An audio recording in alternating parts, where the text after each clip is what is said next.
I am pleased to announce 2 formal appeals have been submitted to UN Special Reporter on Torture.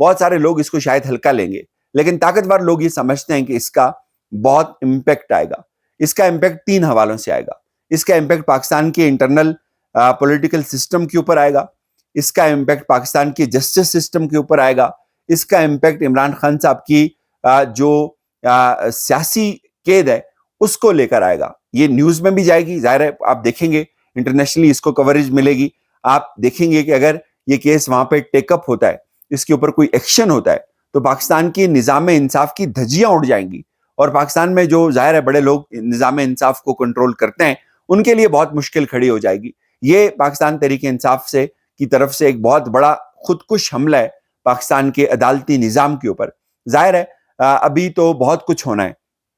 ابھی ناظرین عمران خان صاحب جو فیصلہ کرنے جا رہے ہیں اس پورے نظام سے بغاوت کا، اس پورے نظام کے اندر جو تحریک انصاف کے کچھ فیسز بیٹھے ہوئے ہیں جو بینیفیشری ہیں اس نظام کے، ان سب کو عمران خان نے اس نظام سے دھکا دے کے باہر کرنا ہے۔ اور اس کے بعد عمران خان آپ دیکھیں گے کہ نیپال والا ماڈل جو ہے وہ کیسے یہاں پہ آتا ہے، جب ظاہر ہے تحریک انصاف کی کوئی قیادت، کسی کے کوئی سٹیکس نہیں ہوں گے اور سب لوگ جو ہے وہ گھروں میں ہوں گے، تو پھر ان کے لیے نکلنا بہت آسان ہوگا۔ پھر ان کو پتہ ہوگا کہ بھائی اب تو کوئی رستہ نہیں ہے۔ ویسے تو بہت ساروں کی عیاشی لگی ہوئی ہے، بہت سارے پروٹوکول انجوائے کر رہے ہیں، بہت ساروں کے پاس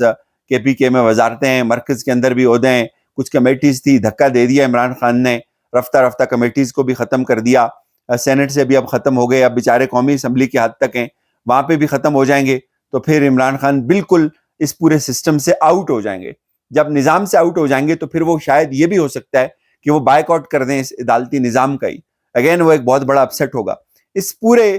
منظر نامے میں یہ جو اقوام متحدہ کے اس سیل سے انہوں نے رجوع کا فیصلہ کیا ہے، یہ بذات خود بہت بڑی ڈیولپمنٹ ہوگی پاکستان کے سیاسی منظر نامے پہ بھی اور عدالتی منظر نامے پہ بھی۔ اس کو بہت کوریج ملے گی اور اس کے اوپر بہت سارے لوگوں کو ابھی سے ہی پریشانی لاحق ہوگی ہے کہ یہ کیا ہو گیا۔ ظاہر ہے ناظرین ایک لوکل خبر جو ہے اس کی شاید اس کو مینج کیا جا سکتا ہے، اس کو کنٹرول کیا جا سکتا ہے، یا اس کا اتنا امپیکٹ نہیں آتا جو پاکستان کے اندر خبر بنتی ہے یا وہ کسی لوکل چینل پہ لگتی ہے، لیکن جو خبر ورلڈ وائڈ کسی بڑے انٹرنیشنل جریدے میں چھپتی ہے، کسی بڑے میگزین کے اندر آتی ہے، کسی بڑے اخبار کے اندر آتی ہے، تو اس سے پھر بہت سخت پریشانی بڑھ جاتی ہے یہاں پہ نظام کے اوپر جو لوگ بیٹھے ہوئے ان کے لیے۔ اب صورتحال بہت ڈیفرنٹ ہوگی۔ اب اس پورے نظام کے لیے عمران خان صاحب اس کو ٹف ٹائم دیں گے، اور اس کے لیے پے در پہ بہت سارے ان کو دھچکے، بہت سارے جھٹکے ان کو لگیں گے، جیسے یہ ایک جھٹکا ہے، یہ نو ڈاؤٹ بہت بڑی ڈیولپمنٹ ہے۔ شاید یہی وجہ ہے کہ پاکستان کا جو نظام انصاف ہے آج وہ دنیا میں شاید نیچے سے چوتھے یا 5ویں نمبر پہ، 140 کو تو کم از کم کراس کر گیا ہوا ہے، اور جو 26ویں ترمیم کے بعد جب 27ویں آئے گی تو پھر شاید لوگ اس کے اوپر فاتحہ پڑھ لیں مکمل طور پہ۔ بہرحال ناظرین اسی نظام انصاف کے ایک چہرے ہیں جو اسلام آباد ہائی کورٹ کے چیف صاحب ہیں۔ اسلام آباد ہائی کورٹ کے چیف صاحب کے حوالے سے جی 2 چیزیں بڑی حیران کن سامنے آئی ہیں۔ ایک تو عدیل سرفراز صاحب نے یہ بتایا ہے کہ جو ایڈوکیٹ ہیں ہادی چٹھا صاحب، انہوں نے ایک انکشاف کیا، ان کے مطابق جسٹس ڈوگر جو ہیں انہوں نے گزشتہ برس ہائی کورٹ ملتان بینچ میں ایک وکیل کو الو کا پٹھا کہہ دیا، جس پر وکلاء کی شدید احتجاج پر جج صاحب کو نہ صرف بار روم میں جا کر معذرت کرنا پڑی بلکہ ان کی ٹرانسفر بھی وہاں سے ہو گئی۔ ایک بات تو یہ ہے، دوسری بات جو ناظرین ہے وہ یہ ہے کہ جو انہوں نے ایمان مزاری صاحبہ کے لیے بولا ہے اس کو لے کر بہت ساری بارز نے بڑا سخت رد عمل دیا ہے، جیسے کراچی بار نے دیا ہے، بلوچستان بار کونسل نے دیا ہے، لاہور بار کونسل نے دیا ہے، اور انہوں نے کہا کہ بھائی آپ نے بہت غلط کیا، آپ کو اس سے ان سے معافی مانگنی چاہیے، اور آپ کے خلاف سپریم جوڈیشل کونسل میں ریفرنس دائر ہونا چاہیے، آپ کو استعفیٰ دینا چاہیے۔ یہاں تک بھی یہ مطالبہ کیا گیا۔ لیکن ایک بات یہاں پہ بڑی حیران کن ہے، وہ ناظرین یہ کہ اسلام آباد بار جو ہے وہ جو عمران خان صاحب کے ووٹوں سے وہ جو اس بار کے پریزیڈنٹ بنے، وہ ان کے بارے میں یہ بھی کہا گیا، تحریک انصاف کے وکلاء یہ بتاتے ہیں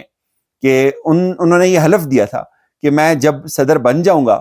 بار کا تو میں عمران خان کے لیے کام کروں گا، ان کی رہائی کے لیے یا ان کی اس تحریک میں حصہ ڈالوں گا۔ تو لوگ یہ سوال پوچھ رہے ہیں کہ یہ کیس جو تھا اسلام آباد بار کا تھا، اسلام آباد ہائی کورٹ کے اندر یہ سب ہوا ہے، تو اسلام آباد بار اس کے اوپر کیوں چپ ہے؟ اس کو بھی سامنے آنا چاہیے، اس کو بھی مذمت کرنی چاہیے، کنڈم کرنا چاہیے اس چیف صاحب کے اس رویے کو، لیکن وہ بالکل خاموش ہیں، وہ بالکل چپ ہیں۔ اس کی وجہ شاید یہ ہے کہ کچھ لوگ یہ بھی سمجھتے ہیں کہ اسلام آباد بار جو ہے وہ تقریباً بک چکی ہوئی ہے پلاٹوں کے عوض۔ اجازت دیجیے، اپنا خیال رکھیے گا، خدا حافظ۔